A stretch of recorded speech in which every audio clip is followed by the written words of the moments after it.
Good afternoon, class. Good evening, good morning. Whenever you see this video, hopefully it applies to you. My name is Deshaun Scott, and for this speech, I'll be giving you guys my persuasive uh, interview, or not interview, but speech on my tattoo guidelines and policy that apply to us in the military.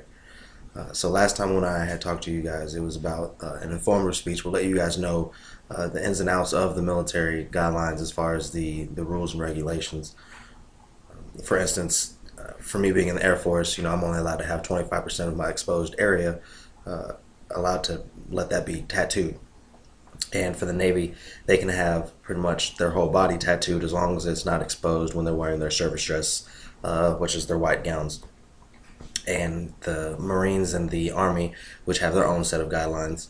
So, with that being said, last time I had talked to you guys, it was letting you know what those guidelines were and how it affects a lot of people in the military as far as not being allowed to have more, and the ones that already do have them, how it affects them while they're in the military.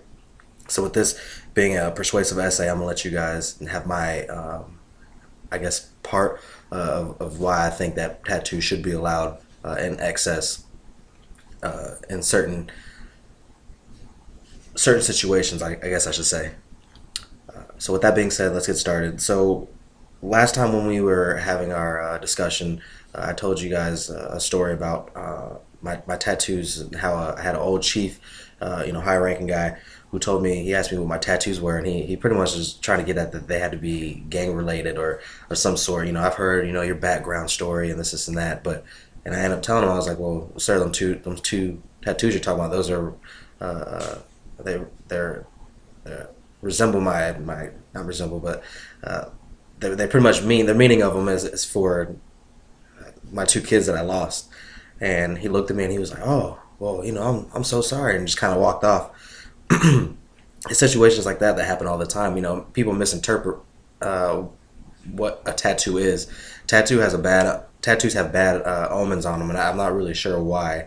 But if you see somebody with a tattoo from far away, if they have, like me, full tattoos, and older generations will think, oh, he's got to be a thug, or he's probably very disrespectful, or he's a hood, he's a hoodlum, something like that. And nowadays, tattoos are more of it's kind of like it's a self impersonation. Like I'm reflecting my thoughts and ideas of who I am for you guys to read me, and without even getting to know me.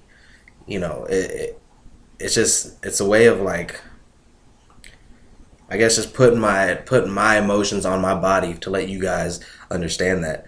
So a lot of people in the military now that have tattoos, they do have tattoos that are of people that they either lost in their family or lost at war or where they used to work. Simple tattoos. If I go in there, just how bad of an omen it is, and it's happened before. If I go in and I show my tattoos, because I'm a F-16 crew chief on the flight line, if I go on the flight line and an old chief, old head, 20, 25 years in, looks at my tattoos, he's like, oh, what are those tattoos? What do they mean? And if someone has, I've seen it before, just Air Force logos, all the way down their arm, they're gonna say, oh, well, good for you, man. Like, I'm proud of you. It can't be a two-way street. So my fight for is tattoos can't always have a bad omen. I think that there should be there should be like some kind of exemption, or like an analysis of the tattoos to see what is vulgar and what's not. And yeah, they say, well, why, if there's not a limit, then what's too much of excess? When does it stop? Well, that's up to the person themselves. That's how I look at it. Why allow somebody, if they're not bad tattoos, and they're not going to be the perception of them isn't going to be bad, why not allow those people to have those tattoos? Why, if we're, we in the military, we get told all the time that it's one team, one fight. Well, my brothers in arms are also Navy and Marines and Army. Well, yeah, the Army and Marines have horrible guidelines, which I would hate to go by those. But I look at the Navy, and you can have that many tattoos. They can have as many as they want, as long as it's not exposed in their service dress, their white gowns, which is pretty much like their hands and above their collarbone. So that means they can have a lot. So even if they have other uniforms on and they're wearing short sleeve, their tattoos will be fine. Otherwise, for me in the military, I have to wear long sleeves. So my fight, I guess I would say, is if I could actually go in and actually try to debate this, would be why would I not be allowed to do something as equally as my other brothers in arms? Why are we divided? Same way, I feel the same way about uniforms. Yeah, we're different branches, but we all have one role. That's protecting America. So I can understand having different branch tapes. Air Force, U.S. Air Force, U.S. Army, U.S. Navy, Marine Corps, all that. But I think if it's one team, one fight, we should all stand under the same guidelines. I don't think somebody should be disciplined differently just because of the certain branch they're in. I think that somebody should have the same guidelines as far as dress as appearance as everybody else does. And also as far as the analysis of the tattoos, I think it's just like getting to know somebody. There's a lot of people I've met and they just look mean.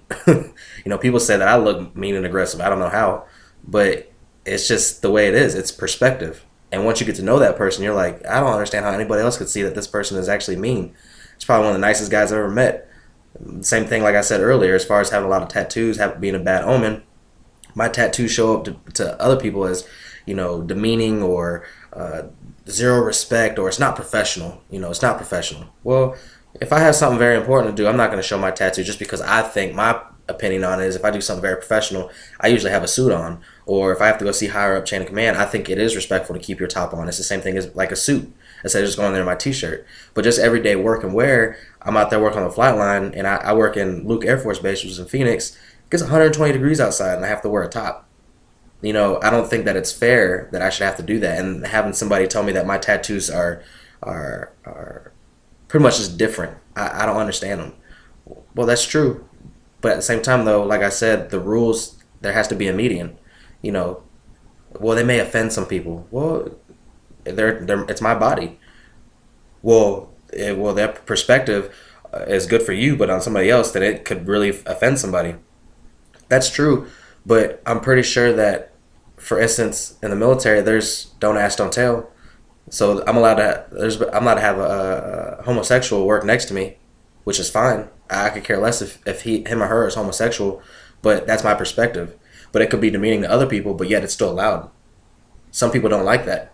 I don't care. I don't care what you do. As long as if that's what you want to do with your life, then I could care less. But it's allowed. So I can have somebody who is homosexual of nature be like my dorm buddy deployed, but God forbid I have way too many tattoos that aren't demeaning and aren't vulgar in any sense, way, shape, or form. All my tattoos have a sense of remembrance to people that have died in my family, not even military related, just died in my family. And I'm out of regs. I can get in trouble for that.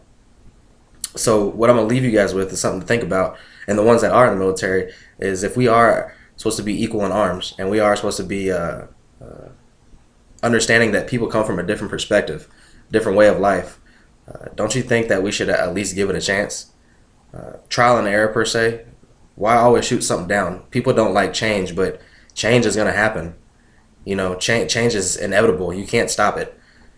So why not allow somebody to do something simple as putting my self-expression out there on you, so that way you guys can see how I feel about it.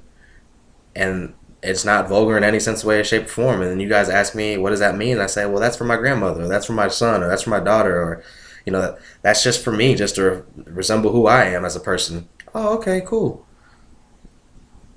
If it's not going to be demeaning in any way, then why not allow it? Why not have one team, one fight? Something to think about. With that being said, I will end this off. I hope you guys enjoyed it. Last speech I'll do. Hope you guys miss me. Miss my bald head reflecting off the screen. I know you guys have to probably put the contrast down a little bit of the brightness because my head's so damn bright. Darn bright. Oh well, last class. Last thing I will say is if you guys have any information, if you guys want to know any information of where I got this information from, is from nation.time.com. It's kind of like a self-blog, but the rules and guidelines and regulations is all military affiliated. So if you guys want to get more information out of it, there you go. Hope you guys enjoy yourself. Continue on with school. Preach on. Do your thing.